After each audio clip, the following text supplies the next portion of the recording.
परिवार के बिछड़ जाने के बाद और प्रेमिका के धोखे से टूटकर मैंने अपनी जिंदगी खत्म करने का फैसला कर लिया था। लेकिन जब मैं मौत की तलाश में एक खदान तक पहुंचा तो वहां मेरी मुलाकात खनिज चोरी करने वाले कुछ लोगों से हो गई। उन्होंने देखा कि मेरा शरीर दुबला पतला है, इसलिए वे मुझे एक संकरे दरवाजे की दरार से अंदर घुसाकर ताला खुलवाना चाहते थे। उनमें से एक हंसते हुए बोला, भाई वैसे भी मरने ही वाले हो, हमारा काम कर दो, मरने के बाद तुम्हें खूब कागज के पैसे जलाकर भेजेंगे ताकि नीचे जाकर गरीब भूत न बनना पड़े। मैं तो पहले ही मरने आया था, इसलिए मुझे किसी बात की परवाह नहीं थी। मैंने उनकी मदद कर दी। काम खत्म होने के बाद उनके सरदार ने मेरे कंधे पर हाथ रखकर कहा, छोटे भाई क्यों ना मरने से पहले तुम्हें फिर से मर्द होने का एहसास करा दें। मैं कुछ कह पाता उससे पहले ही वे मुझे जबरदस्ती गाड़ी में बैठाकर एक नाइट क्लब ले गए। वहां जो लड़की मेरे सामने लाई गई उसे देखकर मैं स्तब्ध रह गया। वो मेरी जूनियर हाई स्कूल की सहपाठी लियो रोयान थी। मैं उसे अविश्वास से देख ही रहा था कि तभी मैडम कून ने बिना किसी दया के उसके गाल पर जोरदार थप्पड़ जड़ दिया।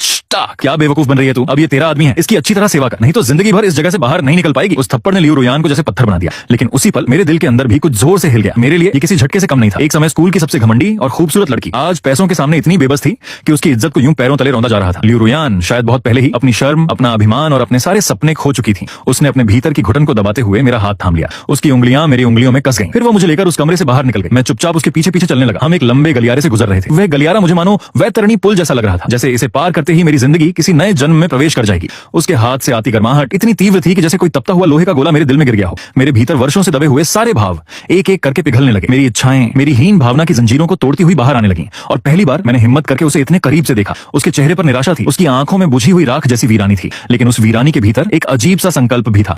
उसकी आंखों को देखकर मुझे अपमान का एहसास हुआ, लेकिन पहली बार मैंने सिर नहीं झुकाया। मैंने उसकी आंखों में आंखें डालकर देखना जारी रखा। मेरी नजरें इतनी तीखी थीं कि लियो रोयान असहज हो गई। उसे अपना सिर झुकाना पड़ा और जब मैंने उसे शर्म से नजरें चुराते देखा तो मेरे भीतर एक अनोखी खुशी पैदा हुई। मेरे पिछले 18 साल सिर्फ सहते हुए गुजरे थे। मैं हमेशा दबता रहा था, लेकिन आज पहली बार मुझे एहसास हुआ कि किसी और से ऊपर होने का एहसास कैसा होता है। और वह एहसास अजीब तरह से सुखद था। लेकिन तभी एक ऐसी आवाज मेरे कानों में गूंजी जिसने 9 साल तक मुझे डरावने सपने दिखाए थे। अरे ओह, ये क्या है बे? उसकी आवाज इतनी कर्कश थी मानो कोई नाखून दीवार पर घिस रहा हो। मेरे पूरे शरीर में सिहरन दौड़ गई। मैंने तुरंत आवाज की दिशा में देखा। कमरे से बाहर निकलने वाला आदमी मोटा ताजा था, पीले रंग से रंगे बाल, चमड़े की जैकेट और चेहरे पर वही घमंड। उसे देखते ही मेरे दिल में डर और नफरत एक साथ उमड़ पड़े। उसका नाम था शू शीवे, एक अमीर घर का बिगड़ा हुआ लड़का। स्कूल के दिनों में उसने मुझे लगातार 9 साल तक प्रताड़ित किया था। मारपीट, अपमान, धमकियां, उसने मेरी जिंदगी को नरक बना दिया था। ग्रेजुएशन के बाद ही मैं उसके आतंक से आजाद हो पाया था। मैंने कभी नहीं सोचा था कि उससे दोबारा सामना होगा, लेकिन आज वह मेरे सामने खड़ा था। जब उसकी नजर मेरे और लियो रोयान के जुड़े हुए हाथों पर पड़ी तो उसके चेहरे का भाव अचानक बदल गया। उसकी आंखों में जलन और गुस्सा साफ दिखाई दे रहा था, क्योंकि स्कूल के दिनों में वह भी लियो रोयान को पसंद करता था। उसने उसे प्रेम पत्र लिखे थे, उसके पीछे पीछे घर तक गया था,